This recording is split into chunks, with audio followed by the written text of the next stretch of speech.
امریکہ کے شہر Los Angeles میں لگی آگ نے تباہی مچا دی ہے۔ آگ اور مزید پھیلتی جا رہی ہے۔ آگ کو لگی کو ایک ہفتہ گزر چکا ہے، ابھی تک آگ بے قابو ہے۔ آگ مزید پھیلتی ہوئی دوسری ریاستوں طرف جا رہی ہے۔ امریکہ سپر پاور ہونے کے باوجود، بہترین ٹیکنالوجی ہونے کے باوجود آگ قابو نہ کر سکا۔ آگ کنٹرول سے باہر ہو گئی ہے۔ یقیناً ان پہ اللہ کا عذاب آیا ہے، ان پہ اللہ کا عذاب آیا ہے۔ ایسے وقت میں ضرور اللہ کو یاد کرنا چاہیے۔ اللہ تعالیٰ بڑا غفور رحیم ہے، اللہ تعالیٰ بڑا بے نیاز ہے اور رحم کرنے والا ہے۔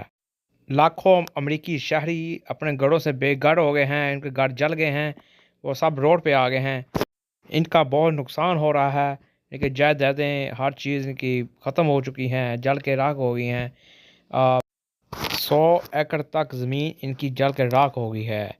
ایسے وقت میں چاہیے وہ اللہ کو یاد کرے، اللہ معافی مانگے جو انہوں نے ظلم و زیادتی کی ہیں۔ یقیناً ان پر اللہ کا عذاب آیا ہے۔ اللہ تعالیٰ غفور رحیم ہے، معاف کرنے والا ہے۔ وہ توبہ کرے، استغفار پڑھے۔ امریکی شہری ابھی اس وقت اللہ کو یاد کر رہے ہیں، نمازیں پڑھ رہے ہیں اور اللہ تعالیٰ معاف کرنے والا ہے۔